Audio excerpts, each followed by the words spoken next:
নমস্কাৰ এই মুহূৰ্তত দৰ্শকসকলক স্বাগতম জনাইছো আজিৰ সন্ধিয়াৰ কেইবাটাও গুৰুত্বপূৰ্ণ খবৰ দিব বিচাৰিছো শৃংখল চলিহা আজি কয় যে প্ৰয়োজনত জেললৈ যাম কিন্তু সহি নকৰো শিৱসাগৰৰ পৰাই এই হুংকাৰ প্ৰদান কৰিছে এবাৰ শৃংখল চলিহাই আমি জনাই আছো এটা বিশেষ খবৰ কিয়নো প্ৰয়োজনত জেললৈ যাবলৈ সাজু হৈ পৰিছে শৃংখল চলিহা তথাপিও সহি নকৰে মন্তব্য কৰিছে শৃংখল চলিহাই প্ৰয়োজনত জেললৈ যাবলৈ সাজু কিন্তু সহি নকৰো বুলি মন্তব্য শিৱসাগৰৰ পৰাই হুংকাৰ এবাৰ শৃংখল চলিহাই আৰু কে বন সাইন কৰাব বিচাৰিছিল একাংশ নেতা উত্তেজনা বিয়পাব পৰা মন্তব্য দিছে এবাৰ দিলে গ্ৰেপ্তাৰৰ সমন আৰক্ষীৰ উত্তেজনা বিয়পাব পৰা মন্তব্য দিলে গ্ৰেপ্তাৰৰ সমন আৰক্ষীৰ উত্তেজনা বিয়পাব পৰা মন্তব্য দিলেই গ্ৰেপ্তাৰৰ সমন আৰক্ষীৰ নিৰ্দেশনাৰ বিপৰীতে সংগ্ৰাম চলাই নিয়াৰ হুংকাৰ প্ৰদান কৰা হৈছে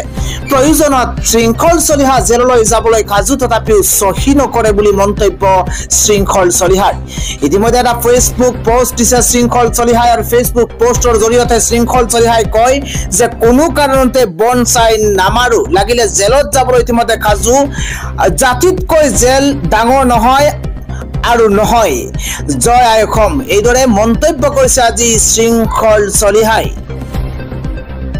মিয়াখেদাৰ হুংকাৰ দি বিপদত পৰিছে এতিয়া জাতীয় দল সংগঠন ২৭ জনকৈ নেতালৈ ইতিমধ্যে সমন জাৰি কৰিছে প্ৰশাসনৰ তৰফৰ পৰা মিয়াখেদাৰ হুংকাৰ দি বিপদত পৰিছে এতিয়া জাতীয় দল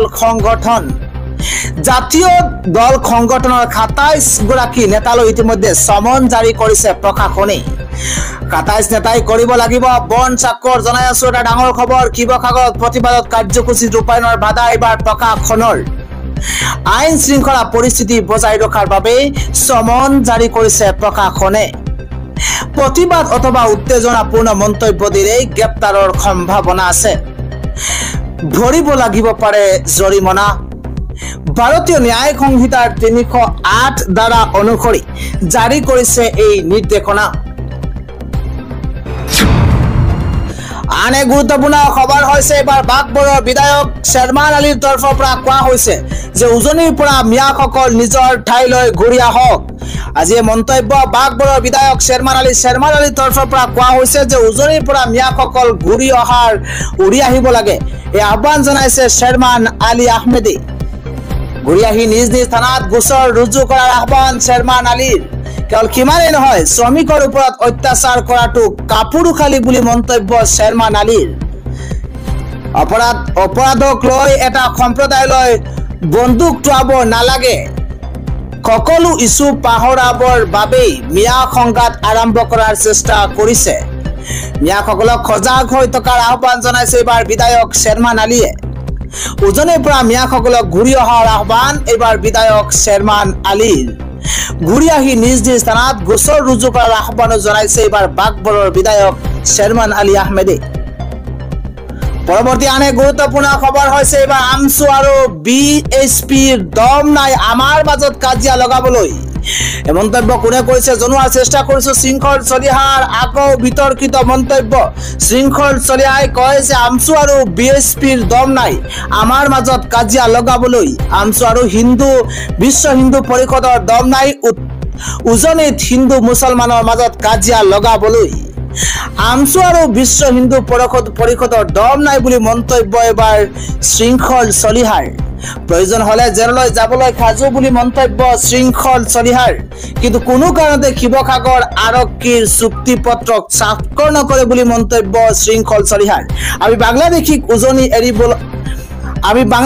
উজনি এৰিব লাগে বুলি কৈছো হিন্দু মুছলিম যাব লাগে বুলি কোৱা নাই হিন্দু বাংলাদেশীক সমৰ্থন কৰিলে বিজেপিক সমৰ্থন এবাৰ মুছলমান বাংলাদেশীক সমৰ্থন কৰিলে এনে মনোভাৱ আঁতৰাব বিচাৰো সমাজৰ পৰা মুছলমান বাংলাদেশীক সমৰ্থন কৰিলেই এনে মনোভাৱ আঁতৰাব বিচাৰো সমাজৰ পৰা আমি খিলঞ্জীয়াৰ আধিপত্য খিলঞ্জীয়াৰ ভূমি অধিকাৰৰ কথা কৈ আছো আমি ধিংকাণ্ডৰ অপৰাধী কেইজনক সন্দেহযুক্ত বাংলাদেশী বুলি কৈছো হুজাই কাণ্ড সংগঠিত কৰা যুৱকজন আমি হিন্দু বুলি কোৱা নাই উজাইকাণ্ড সংগঠিত কৰা যুৱকজনক আমি সন্দেহযুক্ত হিন্দু বাংলাদেশী বুলি কৈছো শৃংখল চলিহাই এইদৰে আকৌ বিতৰ্কিত মন্তব্য কৰিছে।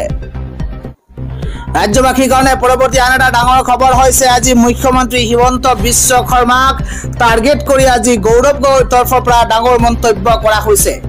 গৌৰৱ গগৈয়ে কয় যে মুখ্যমন্ত্ৰী হিমন্ত বিশ্ব শৰ্মাই বিচাৰি আছে খৰু আজমলক। হিমন্ত বিশ্ব শৰ্মা ডাঙৰীয়াৰ অস্ত্ৰটো আমি নাইকিয়া কৰিলো। মুখ্যমন্ত্ৰী অস্ত্ৰ আছিল মৌলানা বদৰুদ্দিন আজমল, সেয়া আমি নাইকিয়া কৰিলো বুলি মন্তব্য গৌৰৱ গগৈৰ। কংগ্ৰেছে সেই অস্ত্ৰ ভাঙি চুৰমাৰ কৰি দিলে। উপায়হীন হৈ এতিয়া মুখ্যমন্ত্ৰীয়ে খৰু আজমল বিচাৰি আছে। কেতিয়াবা সেইকাৰণে তেওঁ এখন ইউনিভাৰ্চিটিৰ মালিকক ধৰে আৰু কেতিয়াবা এজন সাংবাদিকক ধৰে, কেতিয়াবা এজন সাংবাদিকক ধৰে বুলি মন্তব্য এবাৰ গৌৰৱ গগৈৰ। আৰু সেইটোৱে প্ৰমাণ কৰে তেওঁলোক কিমান নিৰাশ। ইয়াৰ আগলৈ তেওঁলোকে আজমল কৰি আছিল। কংগ্ৰেছে ইউডিএফক নাইকিয়া কৰি দিয়াত উপায়হীন হৈ গৈছে মুখ্যমন্ত্ৰী হিমন্ত বিশ্ব শৰ্মা। এতিয়া নিৰাশ হৈ হিমন্ত বিশ্ব শৰ্মাই খৰু আজমল বিচাৰি আছে বুলি মন্তব্য গৌৰৱ গগৈৰ। পৰৱৰ্তী আন এক গুৰুত্বপূৰ্ণ খবৰ হৈছে এইবাৰ গৰজি উঠিছে মুছলিম ছাত্ৰ সন্থা। এইবাৰ গড়ে গড়ে গৈ সংখ্যালঘু লোকক ভাবুকি দিয়াসকল গ্ৰেপ্তাৰ কৰক বুলি মন্তব্য গৰজি উঠিছে মুছলিম ছাত্ৰ সন্থা অসমে। আমি জনাই আছো এটা গুৰুত্বপূৰ্ণ খবৰ। মুছলমানৰ ওপৰত অত্যাচাৰ বন্ধ কৰক ধনীৰে উত্তাল প্ৰতিবাদ সাব্যস্ত কৰিছে। উজনিৰ দল সংগঠনক লৈ গৰজি উঠিছে মুছলিম ছাত্ৰ সন্থা অসম। ঘৰে ঘৰে গৈ সংখ্যালঘু লোকক ভাবুকি দিয়াসকল গ্ৰেপ্তাৰ কৰক। অসম আৰক্ষীলৈ আহ্বান মুছলিম ছাত্ৰ সন্থা অসমৰ। ভাৰতত সকলো লোকৰে বসবাস কৰাৰ অধিকাৰ আছে। আইন হাতত তুলি লোৱাৰ অধিকাৰ আপোনালোকক কোনে দিলে? দুষ্ট চক্ৰৰ উচতনিমূলক মন্তব্যৰ বাবে অসমত সংঘাতৰ সৃষ্টি হ'ব পাৰে। অসমৰ ৰাইজক আহ্বান, তেওঁলোকৰ মন্তব্যত ভুল যাব নালাগে। এওঁলোক হৈছে বিজেপিৰ মানুহ। অসম আৰু অসমীয়াৰ স্বাভিমানৰ প্ৰতি আমাৰ সদায় সমৰ্থন থাকিব। নাৰী নিৰ্যাতন বন্ধ কৰাৰ দাবী মুছলিম ছাত্ৰ সন্থা অসমৰ। পৰৱৰ্তী খবৰ, এতিয়াৰে পৰা ৰেচন কাৰ্ডত লাভ নকৰিব বিনামূলীয়া চাউল। কোটি কোটি ৰেচন কাৰ্ড হিতাধিকাৰীলৈ আহিছে ডাঙৰ খবৰ। এতিয়াৰে পৰা ৰেচন কাৰ্ডত লাভ নকৰিব বিনামূলীয়া চাউল। চাউলৰ বিপৰীতে এবাৰ 9 বিধ সামগ্ৰী লাভ কৰিব ৰেচন কাৰ্ডৰ হিতাধিকাৰীসকলে। ৰেচন কাৰ্ডৰ হিতাধিকাৰীসকললৈ ডাঙৰ ঘোষণা এবাৰ চৰকাৰৰ। দেশৰ 90 কোটি লোকক সামৰি লৈছে ৰেচন কাৰ্ডে। কেন্দ্ৰৰ সিদ্ধান্ত অনুসৰি এতিয়াৰ পৰা হিতাধিকাৰীয়ে লাভ নকৰিব চাউল। চাউলৰ বিপৰীতে 9 বিধ সামগ্ৰী বিনামূলীয়াকৈ দিয়াৰ সিদ্ধান্ত কেন্দ্ৰৰ। ৰেচন কাৰ্ড থকা লোকে পাব এতিয়া দাইল, বুট, চেনি, নিমখ, লগতে মিঠাতেল, আটা, সয়াবিন, গেহু, মছলাও ইত্যাদি। দেশবাসীক পুষ্টিকৰ আহাৰ যোগান ধৰিবলৈ এবাৰ চৰকাৰে এই ডাঙৰ সিদ্ধান্ত গ্ৰহণ কৰিছে। পৰৱৰ্তী খবৰ, অখিল গগৈয়ে এক মহানুভৱতা দেখুৱাইছে। ডিং কাণ্ডৰ ভুক্তভোগীৰ দায়িত্ব ল'বৰ ঘোষণা এবাৰ চৰকাৰৰ। দেশৰ 90 কোটি লোকক সামৰি লৈছে ৰেচন কাৰ্ডে। কেন্দ্ৰৰ সিদ্ধান্ত অনুসৰি এতিয়াৰ পৰা হিতাধিকাৰীয়ে লাভ নকৰিব চাউল। চাউলৰ বিপৰীতে 9 বিধ সামগ্ৰী বিনামূলীয়াকৈ দিয়াৰ সিদ্ধান্ত কেন্দ্ৰৰ। ৰেচন কাৰ্ড থকা লোকে পাব এতিয়া দাইল, বুট, চেনি, নিমখ, লগতে মিঠাতেল, আটা, সয়াবিন, গেহু, মছলাও ইত্যাদি।